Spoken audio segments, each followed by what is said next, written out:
Bonjour à toutes et à tous. Je vais vous expliquer un premier exercice classique pouvant être résolu grâce à ce qu'on a vu sur les nombres premiers ou pas. Vous verrez, vous aurez le choix pour la méthode. Bien évidemment, il est quand même préférable de savoir ce qu'est un nombre premier et de savoir décomposer un nombre en facteurs premiers pour comprendre ce qui va suivre. Retournez voir ces deux vidéos au besoin.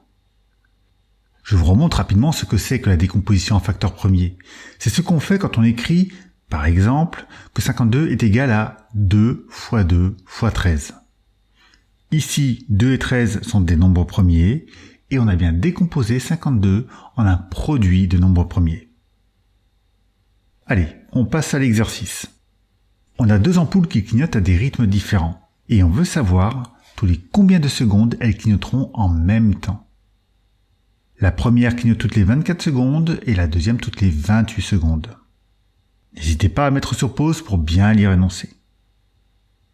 Si on réfléchit un peu à cette question, on se rend compte que la première ampoule s'allume au bout de 24 secondes, puis de 48 secondes, puis de 72 secondes, etc. La deuxième ampoule s'allume quant à elle au bout de 28 secondes, puis de 56 secondes, puis de 84 secondes, etc. La bonne réponse, c'est un nombre quelque part par là. C'est le même nombre, puisqu'on veut que les deux ampoules s'allument en même temps. Et, puisque ce qu'on vient d'écrire, c'est le début d'étape de multiplication de 24 et de 28, alors ce nombre qu'on cherche, c'est un multiple commun à 24 et 28.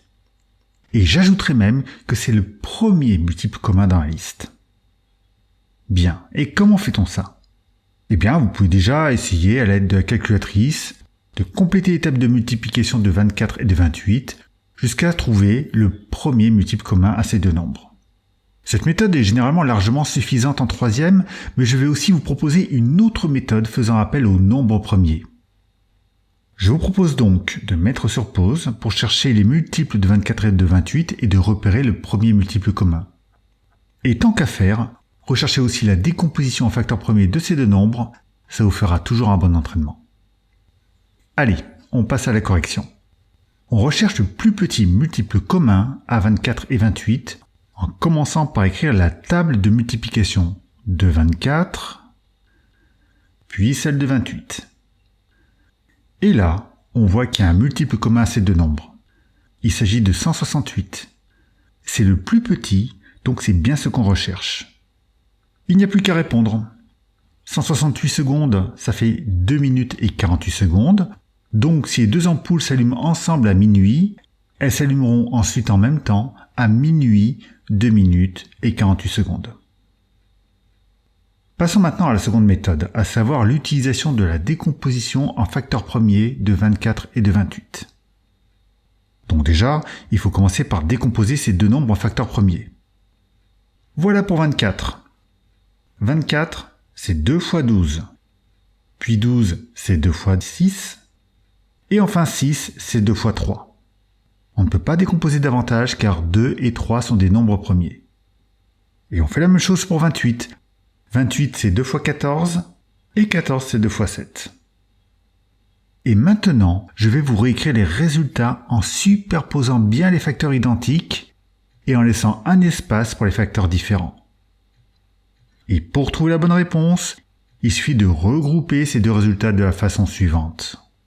C'est donc 2 fois 2 fois 2 fois 3 fois 7. Mais là, vous vous demandez peut-être pourquoi c'est ça la bonne réponse. C'est vrai que ce n'est peut-être pas si évident que cela. Je vous montre. Dans ce produit, on retrouve 2 fois 2 fois 2 fois 3. C'est ce qui est écrit en vert. Et ça, c'est égal à 24. Donc ce produit est bien un multiple de 24. Mais dans ce produit, on retrouve aussi 2 fois 2 fois 7, c'est ce qui est écrit en orange. C'est donc aussi un multiple de 28. Ce produit est donc à la fois un multiple de 24 et de 28, et c'est le plus petit possible. Voilà, c'est cette explication qui est sans doute la plus délicate à comprendre, prenez le temps de bien vous en imprégner. Une fois que c'est compris, il n'y a plus qu'à finir le calcul, on retrouve toujours 168 et on n'a plus qu'à rédiger la réponse finale. Pour conclure, essayons de comparer les deux méthodes.